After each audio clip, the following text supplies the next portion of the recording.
China celebrates its New Year and looks forward to the Year of the Ox. Hello, I'm Arnold Naidoo and this is The Heat.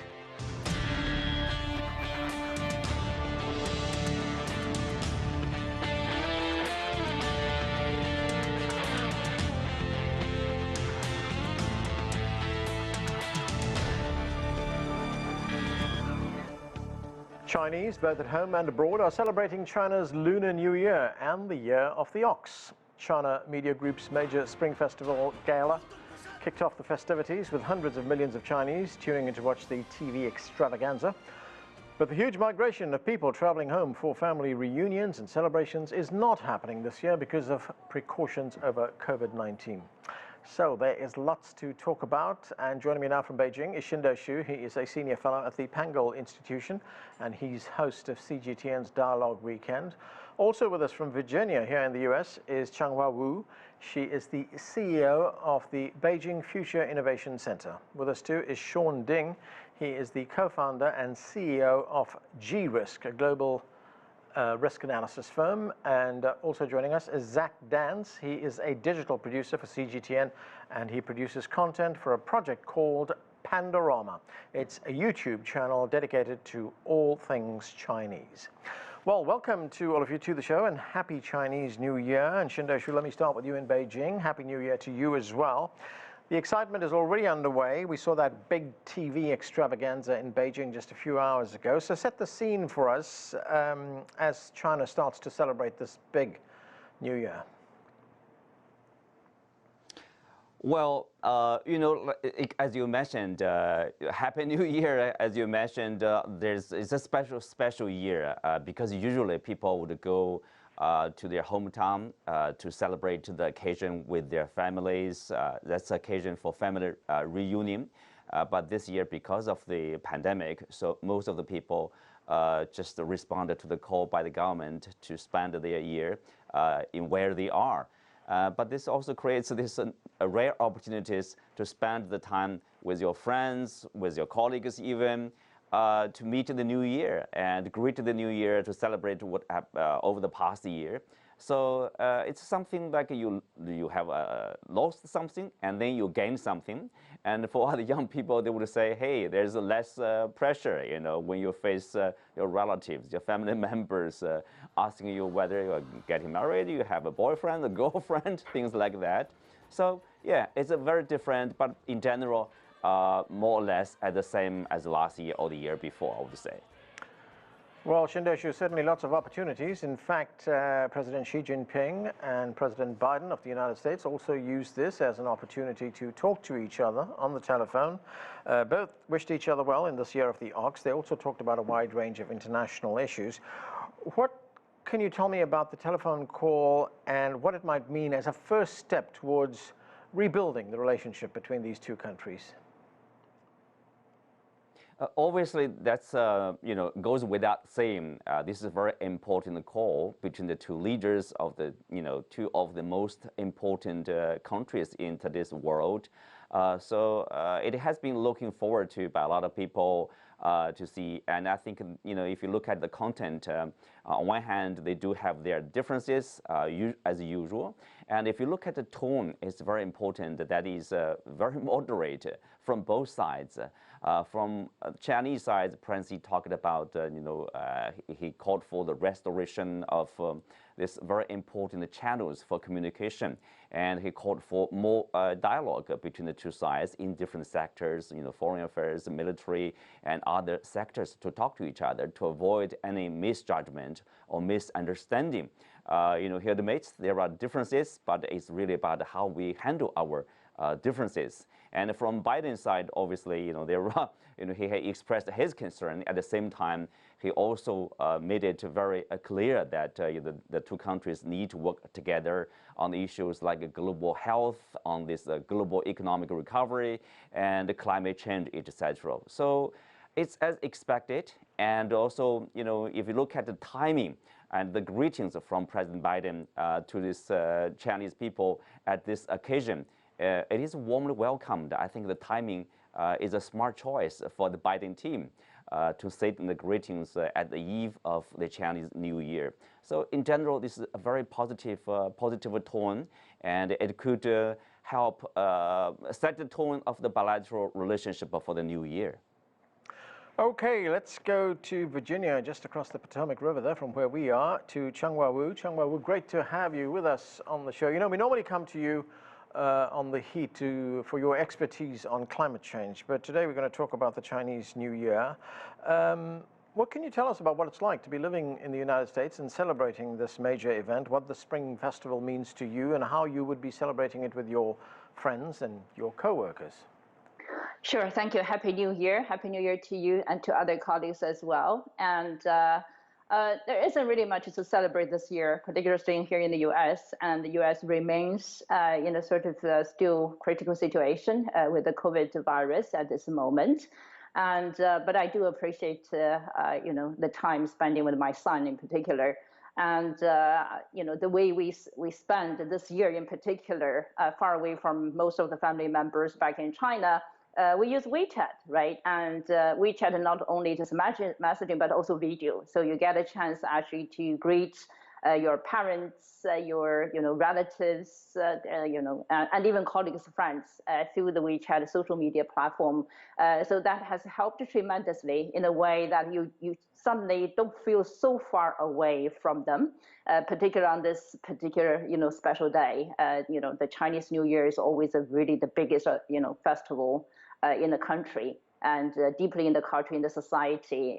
It symbolizes get together, reunion with your families, appreciate all the things you have. In the meantime, really to get prepared for the new starting point in the new year. And this year in particular, I think we are living in a very difficult, weird situation. But I'm hoping somehow we learned a lot, in the last year. So I literally have been stuck here for a year. So this sort of interesting experience, I think, for all of us, uniquely different. But in the meantime, as I said, we learned how to appreciate everything we have. In the meantime, looking forward to a better future. Zach Dance, you have lived in China. You lived there for 6 years, and you are now producing digital content for CGTN to try and explain China to the United States, to the international community. Let's watch a clip of your experience of the Spring Festival in China. Let's watch.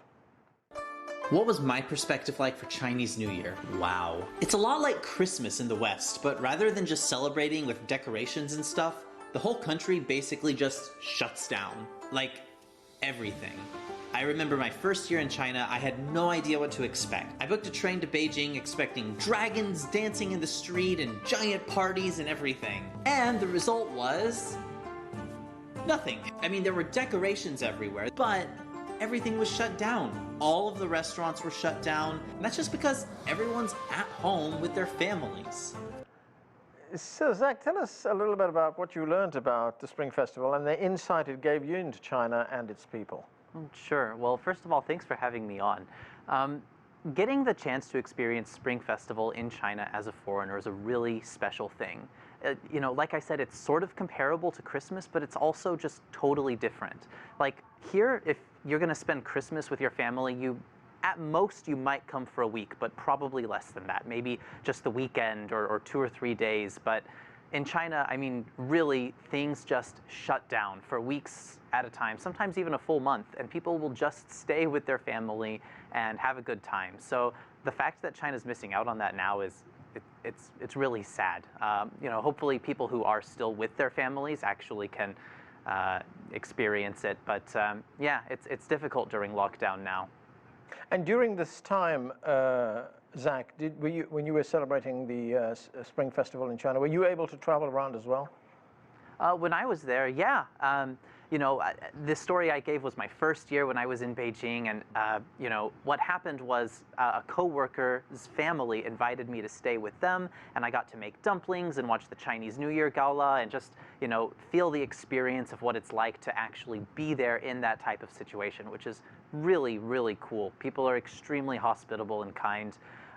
Later years, I would either stay in China or, I would travel overseas because we had that much time off of work to be able to do that. Sean Ding, of course, there are many Chinese living here in the United States. Many are Chinese American. Of course, there are native Chinese who live here as well. They're here as students. Many of them work here as professionals in the United States. Let's see part of a CGTN report on how they are experiencing the Chinese New Year. Let's watch. Normally we celebrate it with our big family, with uncles and aunts. We all cook together. Specifically my mom and dad, they prepare like days in advance. We had the home ball. That was my favorite thing. Just like that, and just seeing, eating good food, you know, spending time with family and all that. 说之前过节一直都是说，每到春节的时候，就是大家就会十几个同学聚在一起过年。以前过春节，我还有可能开车去多伦多，去跟我姐姐啊、跟我妈妈会合，去过一下春节。那今年呢，就只能够说云端这样子互相庆祝一下。 Sean, normally at a time like this, of course, there are big celebrations in the big cities. We see a lot of that in California, in New York as well, here on the East Coast. But of course, lest we forget, it's the time of the pandemic right now. So how will you and other Chinese be celebrating and commemorating this New Year? Well, first, Anand, thanks for having me here. It's great to be on the show with other colleagues. I think, you know, if we look at the New Year, the Year of the Ox, one thing we ought to remember is just how much that we share across the world in terms of our experiences during this unprecedented pandemic. You know, whether you were in China or in the United States, East Coast, West Coast, anywhere in the world, really, this has been a fundamentally changed and different way of celebration this year for the global Chinese community, really. I think one of the panelists mentioned earlier that people in China this year are not traveling back to their hometowns as they have been doing for decades. And, you know, in the US, it's the same, right? And before, we still had celebrations and gatherings, you know, all over the community. But this year, we're also doing things virtually. We're, you know, making video calls. For myself, you know, we have a growing family, and, you know, we also have to, you know, deal with the difficulties and challenges that a pandemic brings. So I think this is, you know, as we are celebrating a new year, this is also a sort of a sobering moment for us to all remember that how much we share as a global community, and the things that we all have to tackle. I think one of the panelists mentioned earlier that you know, President Xi and Trump had a phone call just yesterday, and a key area where the two countries can work together is to face this pandemic together and to work on global health security. So I think, you know, in the U.S., being in Washington D.C., we definitely feel that you know, the pandemic is close by. It's close to home. It's close to our heart. And there are indeed a lot more that the two countries and two peoples can do together than their differences and disputes. Shindoshu, you know, we've been talking about the fact that under normal circumstances, millions of Chinese will be moving across the country to reunite with their families, and it's been called the largest human migration. But of course, this year there's a lot less people moving around. Let's watch part of this CGTN report on how travel in the country has been impacted. Considered as world's largest annual human migration, China's Spring Festival Travel Rush, or Chunyun in Chinese, kicked off 14 days ahead of this year's Spring Festival. 2021年的春运呢，是从1月28日开始到3月8日结束，共计40天的时间。今年的春运呢，北京西站预计发送旅客是203.5万人，这个数字和去年相比呢，下降了43%左右。With recent COVID-19 clusters across the country, at least 29 provinces across China have issued notices suggesting people to stay where they are and avoid traveling during the Spring Festival. So, Shindoshu, put this in perspective for us. How people traveling for family reunions, how are they impacted by the COVID-19 pandemic, and what kind of challenges does it pose for authorities in the country? Okay, this is a good question, of course. You know, when people understand, you know, when they look from outside at China's, you know, basically the government call for people to stay where you are, to spend the Spring Festival, that's a special one, in order to fight the pandemic. But if you look at the past, I think at least 5 days, there's a zero infection in the entire country. Basically, I would say it's quite safe. And if you look at the activities in Beijing, you know, some families, they would come together to have a big dinner in the restaurant nearby. So people are celebrating in their own ways. And then at least about half or more than half of the people who used to go back to their hometown for family reunions, you know, some of them are still doing that, obviously, for this year. Some from my hometown, like Shandong province, I know they are back, they are with their families.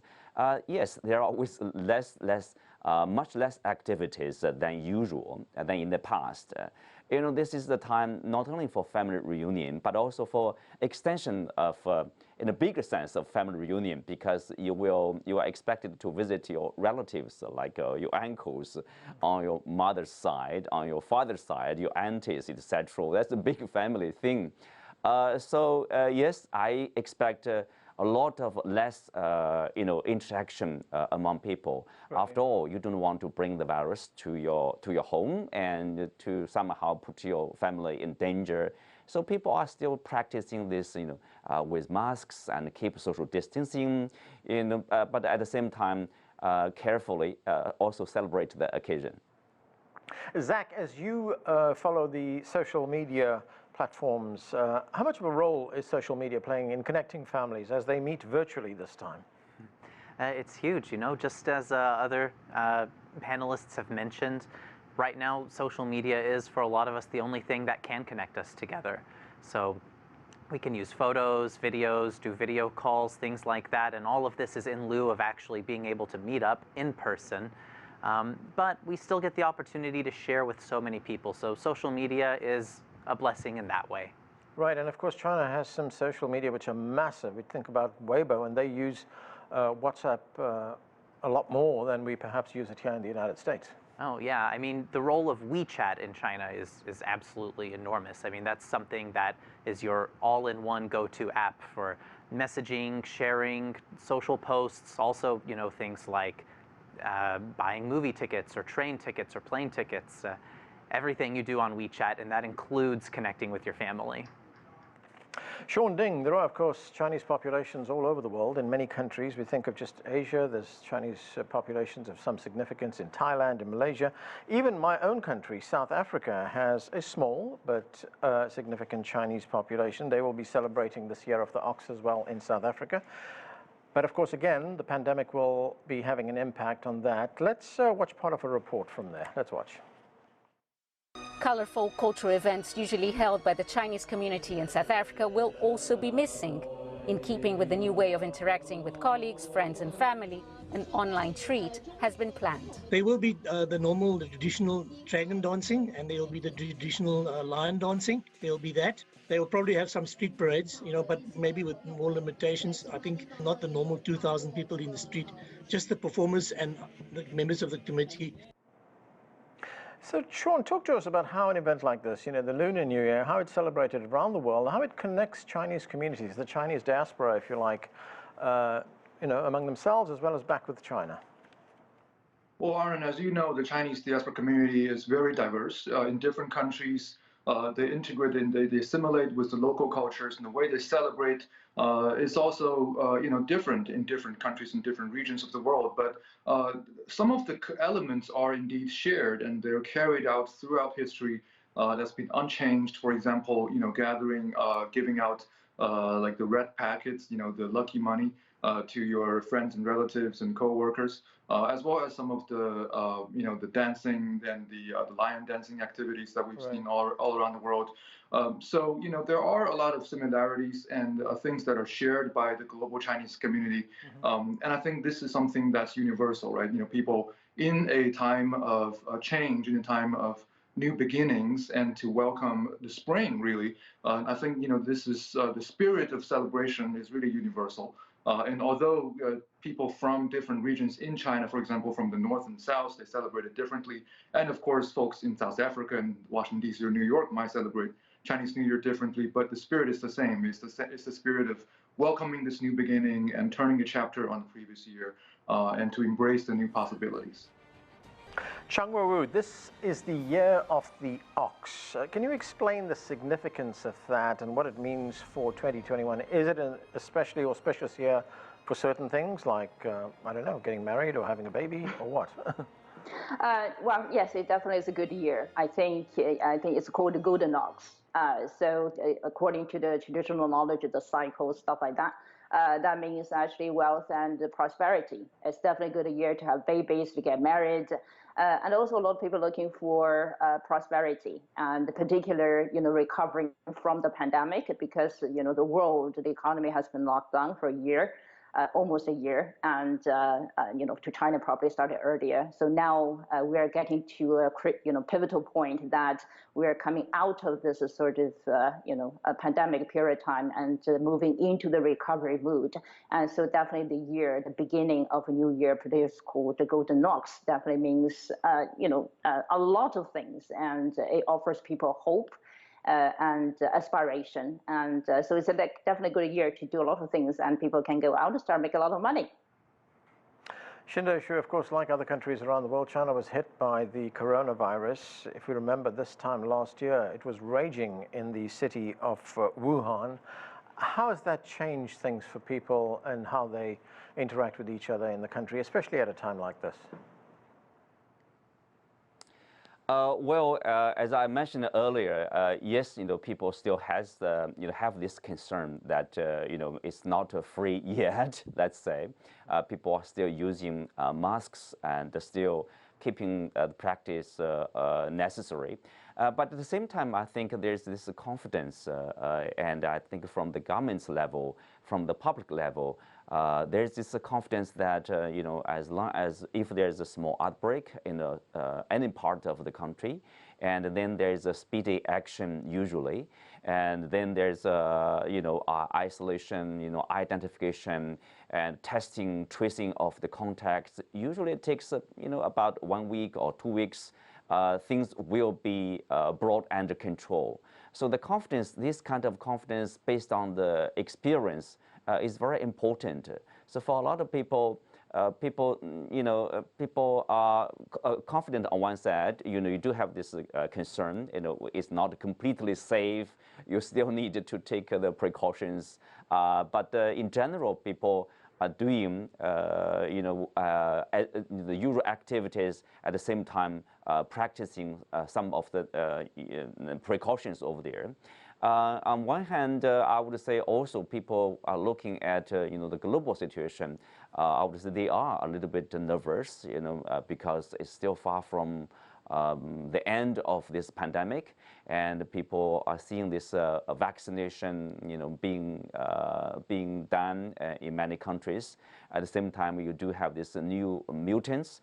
People have the concern, whether we should start the nationwide vaccination here in China, and whether the vaccines now available are able to deal with the new strain of the virus, etc. Yeah, that kind of concern are still there. But at the same time, people know this is a special occasion. You do enjoy as much as you can. For example, the red envelopes, especially with WeChat, I guess the number will be out very soon. If you have a good year, if you are in the business, usually you have a very big big red envelope for your coworkers, right, for your families, for your kids, etc. So in general, I would say that the atmosphere is a bit different, but still mostly it's very celebrative, and people in general are very happy to see the new year there. Zach Dance, are you seeing more international interest in the Spring Festival right now as you work in social media than when you were actually living there in China? Yeah, absolutely. I mean, it's interesting to note, first of all, Chinese New Year, it's not just a Chinese thing. There are different ways to translate it. You could say Chinese New Year, you could say Spring Festival, you could say Lunar New Year. And Lunar New Year is something that's acknowledged all over the world, especially in a lot of countries in Asia. But right now, I personally am interested to see interest in Chinese New Year growing all around the world more. Like anywhere in the world you go around December time, you're going to see Christmas trees, Christmas things, people dressed up as Santa, but more and more you're starting to see people acknowledging Chinese New Year as also a really big holiday. Yep. So I'm happy to see that. Great. Chung Wa-Wu, CGTN spoke to a number of people about their hopes, their expectations for this new year. Let's listen to some of what they had to say. 虽然说中国很好，但是全世界好像还是水深火热之中啊。所以说，希望所有人都好一点吧。新的一年里，祝大家都健健康康、平平安安的，工作都顺顺利的。希望疫情早点过的。涨工资，安全、开心、快乐，万事如意，发大财。各位，新的一年健康发财。So Chung Wa-Wu, what do you see unfold for China in this new year, and what are your own hopes and expectations? Well, I think Chinese people definitely not only wish the good luck and the wealth and health for themselves, but also really wish for the best for the rest of the world. Because we live on this planet Earth, we have this is one Earth, one village, and so we really need to care for each other. And I think the video just played. It's sort of interesting reflection of people, from the bottom of my heart, and they wish not only their own families, their friends and colleagues, but also really for the people around the world, so that we'll be able to have a much better, different year of the ox. From my perspective, and professionally, I definitely hope that U.S.-China will start to really work together on the climate change issues beside the public health. In the meantime, from the family side, my son is enrolled into a PhD program, so he's going to start this fall. So wish him really the best, and he definitely gives more hope, and so for something for the family to celebrate this year as well, and also wish really everyone the best. Sean Ding, as Chung Wa-Wu just said, the relationship between China and the United States is a very important relationship. It's been called the most important in the world, but that relationship has taken a battering over the last few years. What would you like to see happen as we mark this new year? Well, I think the most important thing that I like to see happen is a return to normal engagement. For example, the reopening of the consulates that were shut down during the turmoil periods last year, and also return to normal dialogues and channels of engagement between these two countries. And I think the phone call between President Xi and Biden did indicate political willingness to do that in the new year. And of course, we will just have to wait and see exactly through what kind of channels that this return to normalization can happen. And this is what scholars and observers would call a second normalization of China-U.S. relationship. How do we handle this sort of new competition and cooperation relationship? Okay, and that's where we have to leave it. Happy New Year to all of you. It has been a great discussion. Also, just a reminder that there is lots of Chinese New Year content available on our CGTN digital platform, so please check that out. And again, Happy New Year. Thanks for being with us.